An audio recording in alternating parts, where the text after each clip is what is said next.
Welcome back to the Health Marketing Collective, where strong leadership meets marketing excellence. I'm your host, Sara Payne, and I'm bringing you fascinating conversations with some of the industry's top marketing minds. Today, we're talking about what it means to be truly patient-centric. My guest is Kelly Franchetti, CEO of The Patient View. She's an insights leader, a nurse, and a rare disease mom. And she combines those unique perspectives to help brands listen to patients in ways that drive real change, not just lip service. She's a strong advocate for the patient voice in healthcare, and I'm thrilled for her to be here today. Kelly, welcome to the show. Thank you so much for having me. Absolutely. Before we dive in, I thought it would be interesting to just take a minute to hear a little bit about your background of how your personal and professional worlds really collided to shape your passion for patient engagement. Yeah, so thank you. So I was a nurse. I am a nurse by trade. And, years ago, I had my first child, my son, and by 11 months old, he was diagnosed with a rare disease.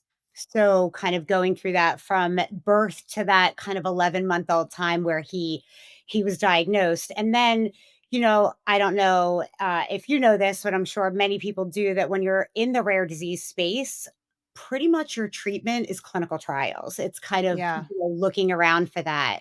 So that was really my first foray into the clinical trial world was with my son. And just to level set, he will be 30 next month. So it's been Wow. a minute that I've been doing it. But I think it really started when I got really involved in clinical studies and was trying to really navigate it as a full-time mom, as a full-time nurse. And at the same time, my brother had his youngest son who was born with an ultra rare condition. Wow. And just trying to navigate, both of them, finding advocacy, finding, clinical trials that would speak to this, was really, really difficult. But once we got involved in it, I then started to say, wait a minute, has anybody even talked to us when they put this trial together or when they're putting out some of these educational materials? Like, do they understand kind of where we're coming from? Because even as a nurse I felt like I was pretty well educated in healthcare and language and things like that. I was really confused. And that's really where the basis of all of this started was I went from being an advocate and starting advocacy groups in these two rare disease areas to saying, wait a minute, pharma, wait a minute, marketing. You need to Mhm. kind of take us into consideration. Like, you should be talking to us. We can help you help us. Absolutely. That's Well, kind of how it all started. no, it's such great context, and thank you for sharing, the experience that you've gained as a mom and as a nurse for everyone else's benefit, right? I mean, it's Right. clearly a passion project for you, and now others get to learn from what you've learned along the way. You've spent a lot of time in the clinical trials space, but also the insights and the advice that you have to offer extends far beyond that into the marketing and the brand space, which is what we're going to touch on today. You and I both know that patient-centric has become one of those buzzwords that shows up in every company deck, right? We all aim to be patient-centric. But from your perspective, what does it really mean in practice for healthcare brands? I think for me, and you're quite right with the buzzword, I feel like it's overused and not as well interpreted or explained within each kind of individual company. But for me, really being patient centric means that you are actually going out there and doing the research, gathering that information for patient voice, and then taking action on that information. And I think it's a lot of when you look at taking action, there's a multitude of different ways of taking action. But just to start that ball rolling in patient centricity, we really need to be talking to the patients, the actual patients, not kind of running it through an AI or, having something like that look at a community that's online and, just Mm, pull stuff yeah. on it. It's really capturing that patient voice and then actioning upon what you hear. Yeah, I mean, great point about AI. AI can do a lot of wonderful things, Absolutely. but there is really no true replacement, I believe, for the actual voice of the customer, whomever it is. In this case, obviously, we're focused very much so on the patient side of things. So I appreciate you bringing that up. Can you share a story or an example where listening to patients actually changed the direction of a campaign or a company strategy to avoid a misstep? Yeah, I actually can. When I think about it, I think back to something that we worked on in breast cancer, actually triple negative breast cancer, which is very different than a lot of what we hear with HER2 positive, HER2 negative kind of breast cancer. But we were going into it, and really we started these insights early on for the clinical team when we were looking at protocol development and looking at how do we get the patients into this and what would make them interested. And interestingly, we found out a lot of information, a lot of which helped that marketing side once we got to commercialization of the drug. And some of the bigger things that came up was, they thought breast cancer, the company thought breast cancer makes sense. All of the materials that they were developing for the study were pink. And we put it in front of patients, and patients had a visceral reaction to that pink and Mhm. said that obviously you don't understand who I am, you don't understand the disease process that I have, because if you did, you would know that we don't associate with that. Like that has hope, and it just doesn't match what we're feeling. So we did a lot of changes for the protocol, which helped with getting the patients in. But this company we pulled it through. We kept pulling those insights through so that when we got to commercialization, they knew. We knew Mm. to try different colors, different imagery, different words. Lexicon is so important in all aspects of, from a patient perspective, but especially in oncology, lexicon of language and how you talk about the disease process and how you talk about the person is really, really important to them. And we got that information super early on and could keep kind of iterating on it and then hand it over to the commercialization team who could utilize that and then keep iterating on it. And I really think we missed a lot of kind of mishaps that could have happened along the way, not just from the clinical trial, but for marketing. Yeah, absolutely. What a powerful example right there, and I love this. I mean, that could have been a really expensive mistake, an incredibly expensive They're mistake. very expensive. So, and it could have been really disastrous for the product Yes. because it would have had problems, bringing in patients to actually go through the trials to get the data that they needed.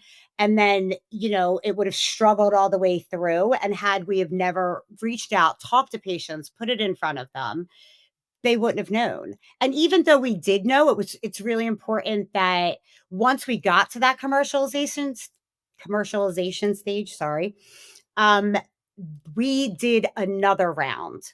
We kept going back to say, "Okay, Mm. how do we feel about this?" The coloring and the imagery and the words and just getting all of that feedback and always getting that really made, I think, the biggest difference.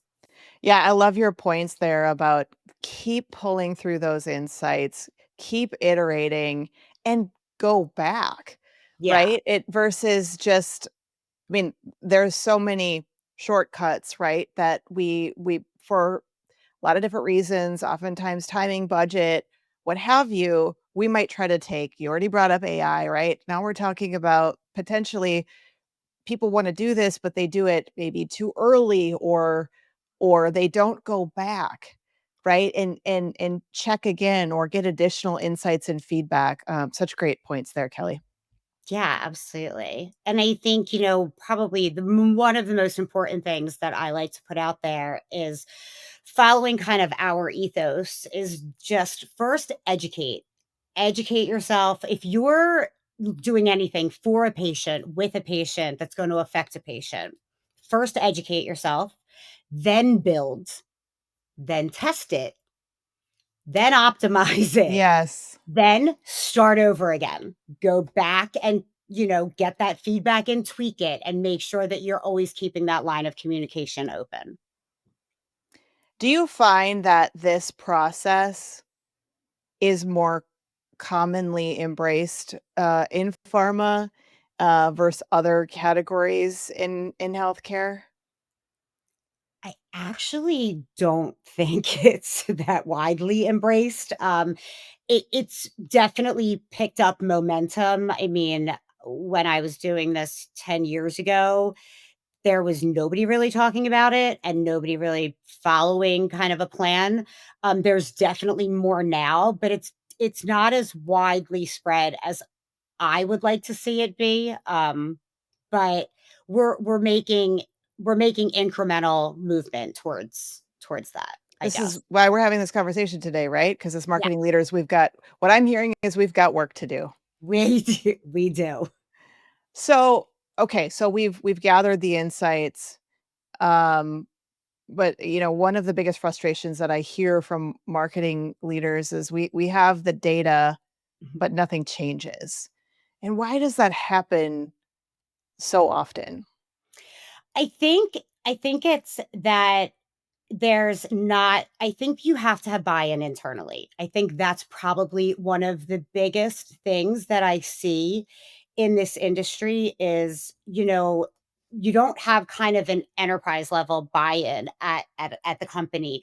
You have silos of, a clinical team Right. here, a marketing team there, and they have the buy-in and they get excited, but then once you get these insights, nobody's really ready for the fact that some of these things that come of this research will require some change.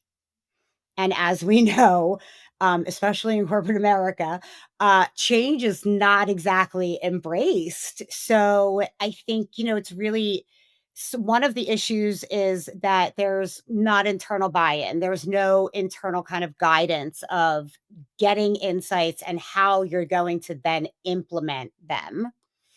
And then I also think that, there's an issue with the fact that so many companies are siloed off. So that Yes. example that I gave earlier was an absolutely amazing example of when everybody kind of works together, but I can't say that I've had many of those examples over the past 10 to 15 years. It's mostly, we'll do the research for the clinical team and then it kind of stops. So they don't share it over when it goes to commercial or to the marketing teams. Sure. There's, these firewalls or different things like that that are in place. So it's hard to be able to pull it across all those different levels. Yeah, again, we've got work to do there. And do you find when you come into these engagements and noticing, right? You've done this long enough, you're noticing there may not be that enterprise level buy-in. Are you doing a little bit of a timeout and at least sort of waving the flag with your clients to say, "Hey, what I've seen is this is most successful." And help sort of facilitate that conversation internally around the importance of that enterprise level buy-in. So yeah, I do. We definitely do. And a lot of times it's received with open arms. Great. What can you do to help? And that's something that we always, like to do is sit down and try to figure out, let's help you put together an internal guidance document of how you're gonna go about this research, when, what are gonna be the trigger what's gonna trigger internally for you to say, "We need to do some patient research," and then, who's gonna be involved, who's gonna be championing it. Wow, I can't I don't that word really Just escaped me you there for a just roll second, back to the sentence of who's going to be championing it. Now I'm gonna have a hard time saying it. right? Yeah, who are going to be your internal champions for your insights? And, having that document internally where you get buy in from kind of all the different groups that it's going to affect. And I Absolutely. think that has been something that I have seen work really, really well. And some companies can do it on their own and put together a guidance document. Some of them need help with it. But I have found that working with companies that already have that in place, you see more change. You see that, oh, okay, we've got these insights, we've workshopped internally, and now we're doing X, Y, and Z. Yeah. So love the direction you're going with that. I wanted to connect this to that commercial impact because that's where the CMOs live, right? That's where our Right. chief marketing officers live. Where do you see the patient voice having the most influence on that side, whether it's messaging, positioning, or services? Just comment a little bit on where you've seen that influence pull through. I mean, I think it pulls through in all of them, from messaging, the creative that we're pulling together, how are you going to position this product? All of that, I think, goes back to getting those insights and finding out, what is your patient population thinking? How are they feeling about it? How are they thinking about it? And when we're talking about, services, we talk a lot about putting together patient support programs, when we're doing our marketing plans. And I think it's really important to get the patient feedback at that level too. Are we just putting together a support program that we think is supportive? Mm, Are great we point. actually, giving the tools that the patients need? And when we're looking at it, commercializing it as well as the marketing of that, when there's so many questions that go with the prescribers or discussions with the prescribers and the payers, but we're not bringing the patients into that. Like we need to be bringing them in early on, not just for, imagery and pictures. We need to get that buy-in at all levels. Absolutely, and I this reminds me of an episode I did almost a year ago now with a creative director where we were talking about brand visuals in the modern era, and the conversation was around we have to remind ourselves as marketers that while we may have been marketing on this particular health, chronic disease, chronic condition, whatever it is, for several years now, every single day another patient is brand new to this journey. And so let's not forget that for them, this is brand new and they may have needs that are so different than maybe the way we were thinking about it 5 years ago when we started down, this patient education pathway with this new therapeutic or whatever it is. And so that's triggering for me in this conversation too, Kelly, because the importance of staying so close to the patient is that we may lose sight ourselves from Mm, being so close to it for so long of what that patient population's actual needs are. right. And I think we see a lot of that in a lot of times on that marketing side, we look at or we see a lot of companies that'll have patient advisory boards, patient ad boards, which I are amazing. We do patient ad boards for our clients all the time. One of the biggest things that we make sure to always be doing is to be changing it out. You don't really want a patient ad board that lasts longer than, 12 months, Mm, 18 great months. point. You wanna make sure that during one of those iterative stages, if when you're testing something out or putting something else out there, that you don't just do it in that advisory board, you do a little bit of either, some online talking, some in-depth interviewing, and you start to refresh that board again because there are patients that are coming in and patient and changing and different things like that. So I think that that's really, really important, not just to always be going back, but if to make sure you're not always going back to the same spot, to the Yeah, same. love that. Great advice. Do you have a favorite story or favorite example where patient feedback shifted how a brand positioned itself or maybe even redesigned a patient support program? I do. I actually do. I think, one that comes to mind is in rare disease. And it was they were putting together we were talking about brand strategy, brand planning. We put everything in front of the patients, and we had to really pivot. The language that they were utilizing, the colors that they were utilizing, the imagery, nothing was kind of resonating. And Mm. it was, I would liken it to, so it can't be too specific, but I would liken it to when you see some of these commercials with, a dad with their son on their shoulder and they're walking through a field and doing different things like that. And while it looked and felt so good for us in general, like, anyone else, when it was put in front of the patient population, like this kind of thought, and that's not what it was, but that's what I would compare it to, is they were like, this will never happen for us. So you're Mm. setting us up for the wrong expectations, and it doesn't resonate. And they immediately changed it. It wasn't a super ultra rare, but it was, in that area of chronic rare. And, it was really powerful. And the team was actually on the calls with us, like getting that feedback in real time. And then we would have kind of a debrief after. And they were just like, wow. Like, just wow. It never dawned on us. Like we thought it looked good and it felt good, and it did. It really, really did. They did a great job. It just didn't resonate. And they did. They pivoted immediately, changed it up, and came up with 3 different kind of ideas that we then brought another set of patients in and went through all 3 of those kind of boards where, here's all the different ideas that they have, and landed on one that really took off. Kudos to them for doing that work and seeing the change that they needed to Yeah, make and doing it.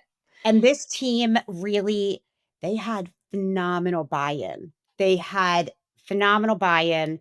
The pharma company that they worked with had excellent buy-in. So it was, and I can see where, had they have not had buy-in kind of across the, or, cross-sectional and across the board, it could have been really difficult because it was, sometimes it's really hard to get that kind of feedback when you've worked so incredibly hard on something. Yeah, Uh, absolutely. and I think their biggest regret was, why didn't we do this earlier?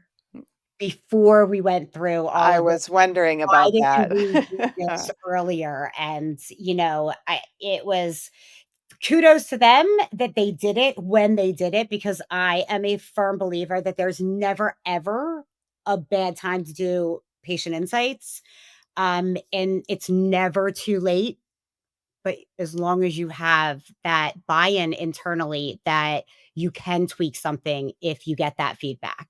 Yeah, because it takes courage to walk away from that investment you've already made in Yeah. those assets, whatever it is, right? And admitting, but it is the right decision because it's gonna end up being more costly later if it doesn't resonate and doesn't take off the way that you're Yeah. expecting and hoping that it will.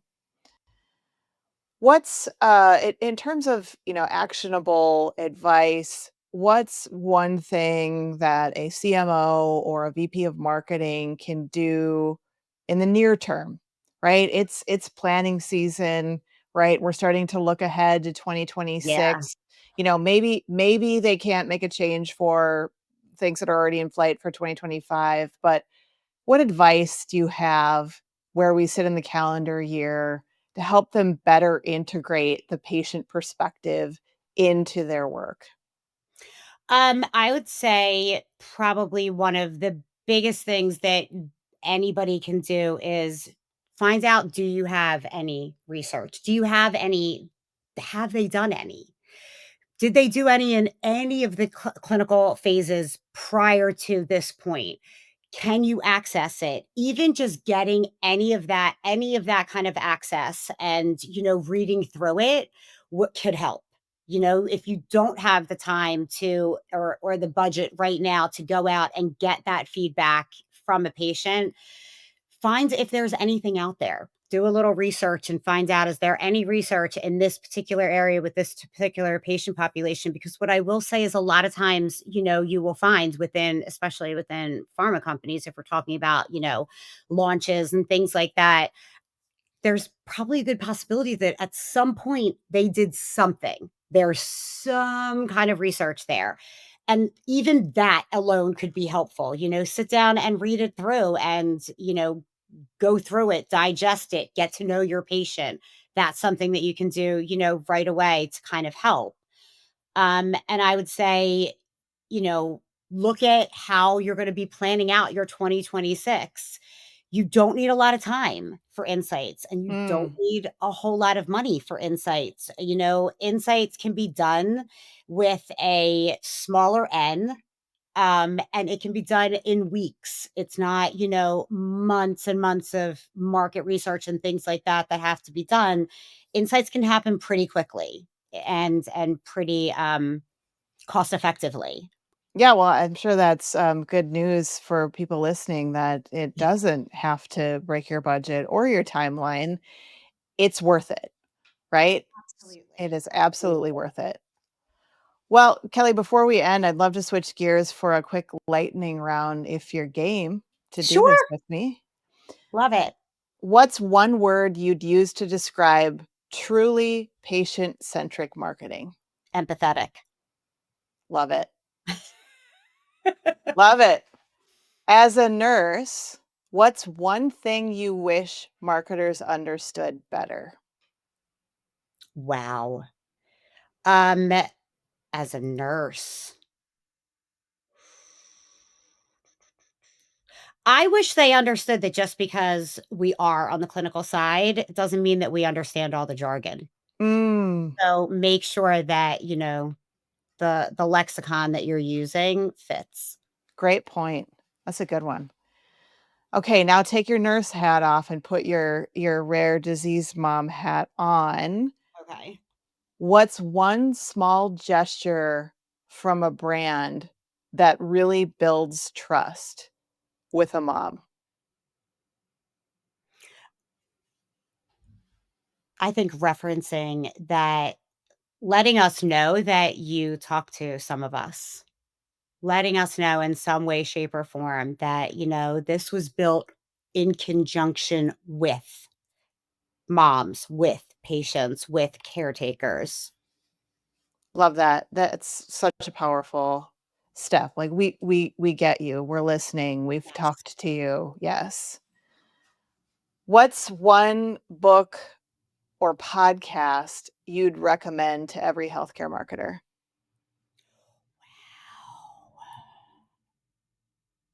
Wow. One book. And it's okay if you need a minute to think on this. That's a tough one. I definitely need a minute for that one.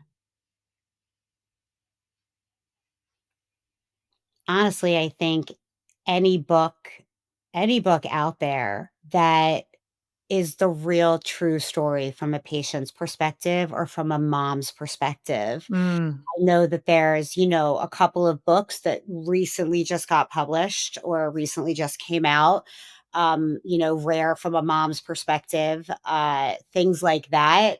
And there's a lot of really, really good books out there that where patients walk you through their experience and talk about, everything that's going on and everything that happens. I think that's really important for anybody that's working in healthcare, whether it's on marketing or it's in clinical studies, they're in research and development. I think it's so important to find a couple of books to just be able to realize what patients go through and what that journey can look like. yeah, and it dawns on me as you're talking that a lot of these people, family members, are have become powerful voices and advocates on social media as well, really using those platforms to share what it is like, to be a mom of a child with rare disease, or whatever it is that they may be going through.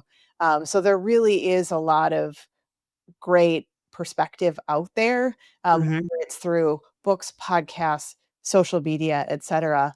But again, doesn't fully replace um, the true voice of the patient, right? And actually getting in there and getting the opportunity to ask your specific questions and test your specific strategies with your specific patient population.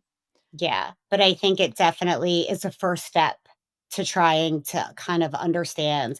And even if it's not the disease area that you're working in, just to realize that, the patients that you could be working towards or working to help, to see how that journey, I mean, some it's a lifelong journey. It's kind of woven into the fiber of who you are. Like, I don't Absolutely. know anything else other than being a mom of a child with a rare disease.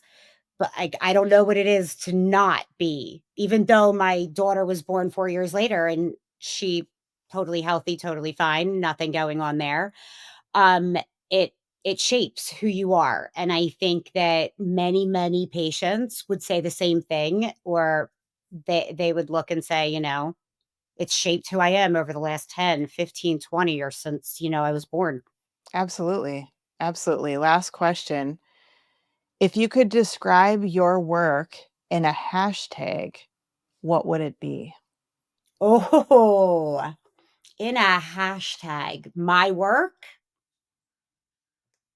Oh, patients first. Hashtag patient first. Love it. Yeah. Simple and resonant. Well, thank you so much for sharing your personal story and your experiences with our audience. A lot of great advice here, such a valuable conversation. How can our listeners get in touch with you, Kelly? Oh, absolutely. Anybody can reach right out to me at my email address if you want me to give it. We also have a website at www.the-patientview.com. And then always on LinkedIn, I feel like that's my full-time gig. I'm always on LinkedIn, so absolutely reach out to me or reach out to our LinkedIn page at The Patient View. Awesome. Thanks again, Kelly, for being here today. Absolutely. Thanks so much for the opportunity. This was great. You're very welcome. Super fun. And to our listeners, don't forget to subscribe where you get your podcasts. Thanks for tuning into the Health Marketing Collective, where strong leadership meets marketing excellence, because the future of healthcare depends on it. We'll see you next time.